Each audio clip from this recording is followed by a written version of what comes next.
It's a Christmas miracle. The kids are reunified. Hey guys, my name is Lisa. My husband Peter and I are foster parents, and I make weekly videos about foster care. Definitely subscribe if you are not already. So a couple weeks ago, I let you know that we had two kiddos that had been in our care. An 11-year-old boy and his 7-year-old sister. And they, as of an hour ago, are reunified with their dad.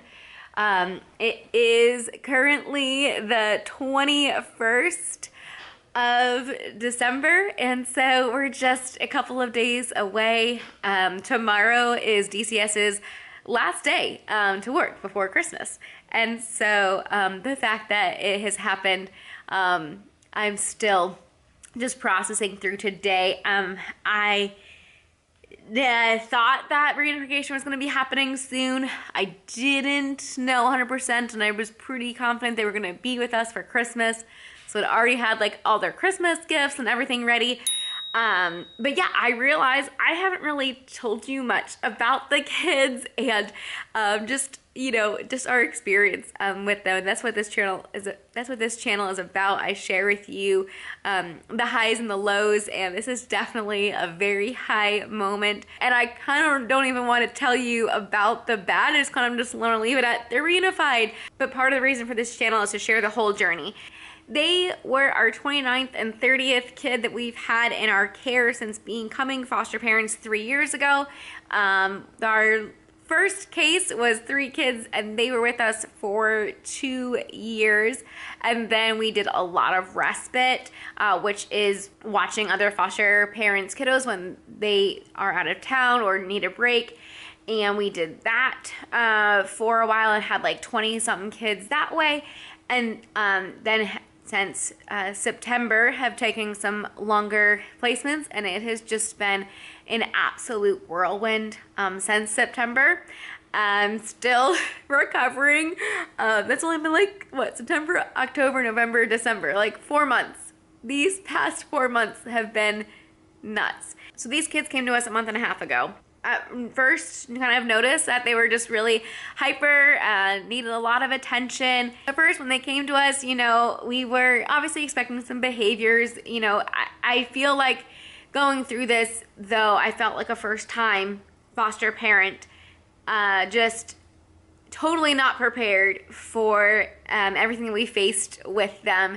And I don't want to get into it too much because I do want to, you know, just protect some of their story. And I do know that, you know, some of their behaviors was really just from trauma, but very difficult to have in public. Repeated calls from the school and reports from the bus drivers. Had to deal with out of school suspension. Peter was out of town for a couple of days and just like 2 or 3 nights. And for me, having to do bedtime by myself with those two, it was near impossible. We have this ledge here that goes up to our loft, and both of them, at different points, had tried to throw themselves over our ledge.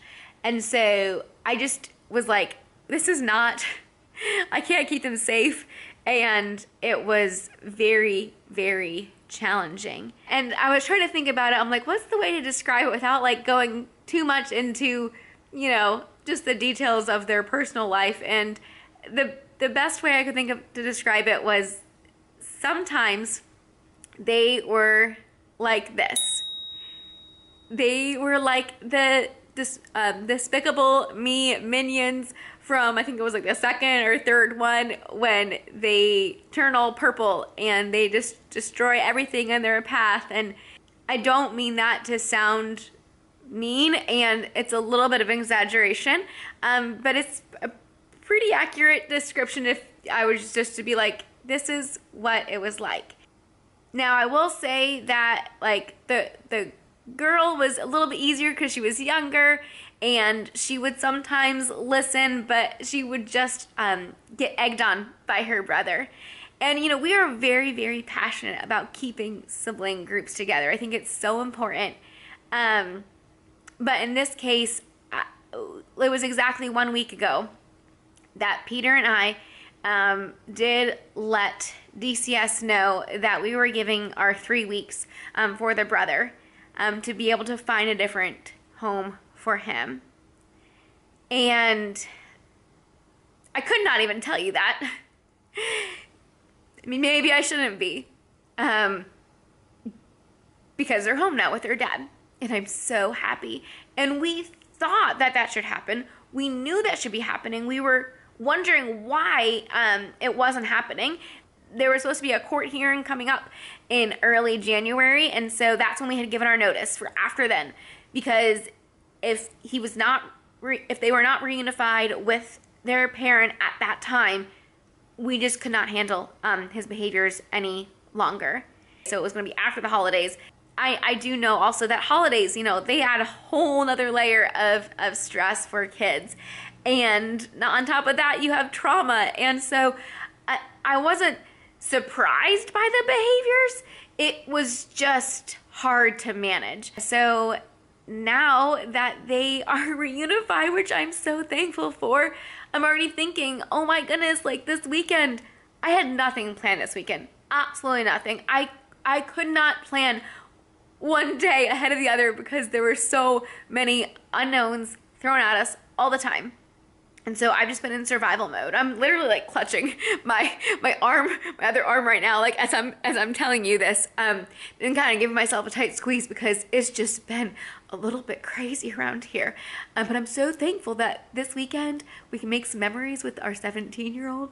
We can go do some like Christmas things around town. Like I'm just like, oh, our whole day just completely changed. And yes, they were taken from one parent, and another parent stepped into the picture, and that's the parent that they're back with. And this parent was checked out a long time ago, and so I was and checked, you know, completely clean. So I like was constantly like calling the caseworker and being like, why aren't the kids back with this parent yet? I seriously still don't know why today it happened, because yeah, I don't know. I think they just got, it sounds like the parent was calling constantly. I was calling constantly. So maybe that helped. And they're just like, okay, let's just get it off our plate before Christmas. I don't know. But it's a Christmas miracle. They definitely got on the nerves of the 17-year-old. It was sweet today, though, when I told her that they were going back. She asked if she could come with me to come pick them up from school and go to the DCS office to drop them off. So while they were at school, I packed up everything in the house, and the caseworker was like, how soon can you get here? And I was like, I'm not sure. They have a lot of stuff. So I packed it all in an hour and a half. I was so happy. But then the caseworker actually was delayed. And then that worked out well, because then the school ended up calling me in because I needed to help the 11-year-old to take his exams. None of the teachers could really get through to him, and so they had me come and sit and read his exam to him so he could take his exam. I was able to go and help him take his exam. After he finished the exam, I'm like, guess what? I got the car packed. You're going to go see your dad. He was so excited. I go and pick up the sister, and I tell her, and she is so excited. But then she started crying in the car because she was going to miss her teacher. She really bonded well with the teachers. Teachers are seriously so amazing. This year, I did not get a Christmas gift for the teachers. I am normally so good at, like, you know, having all the teachers having all these gifts for like the bus driver and the teachers and all of this. And yet this year I just have been, like I said, we've been in survival mode. And so I kind of I'm thankful that I can just kind of sit back now and maybe sit back. That's what I think. That's what I think is going to happen.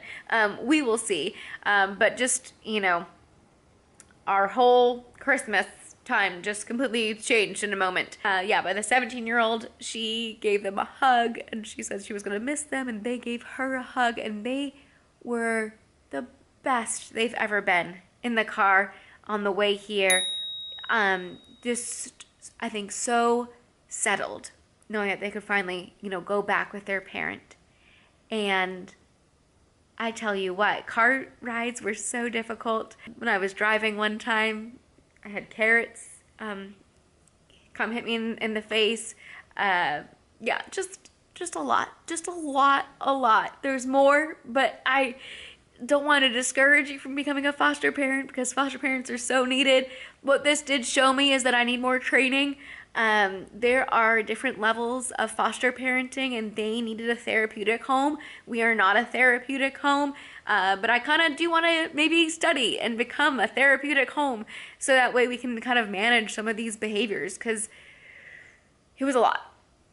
It was just a lot. We actually had another kid stay for one night while they were here. So we've had now 31 kids. 28 of those have been in the last 6 months. So it has been a little bit crazy. We're definitely going to be slowing down a little bit in the new year. Next video, I'll plan to kind of just make a recap of just what we have been through and what our next plans are. But I did want to make this video, and like I said, I almost didn't share all of the crazy stuff that we went through with those two because I do love them. I do care for them. Their parent that they are back with is absolutely amazing. I just want to paint the picture how amazing this was. We drive them to the DCS office. Their parent comes out the door. The kids see their parent. The parent throws hands up in the air, so excited, running towards the kids. The kids start running towards their parent, give their parent a giant hug. And then I give the parent a hug. Peter gives the parent a hug, and we just say we are so proud of you, and we're so happy that the kids get to go back for Christmas, help them, transfer all the stuff from our car to their car, and got it all squared away. And then the kids actually have some half-sisters that they've not seen in over 4 years. And they called their half-sisters, and they told them that they were coming and being with them for Christmas. And the sister on the phone started crying.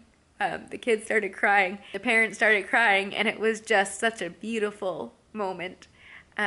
So yeah, I'm very thankful for them. It's a great turnout, and I think a lot of their behaviors will subside just once, they're settled. I can't imagine all that they've been through, and I know it has been a lot. And so, like I said, I was trying to be as understanding as I could, and yet it was so challenging. So I'm thankful that we get a more of a silent night, a silent Christmas. That's what I think now, but then who knows what's actually going to happen. But I did want to share this with you. Thank you so much for watching. Please subscribe if you are not already, and we'll see you in the next video. Bye, guys.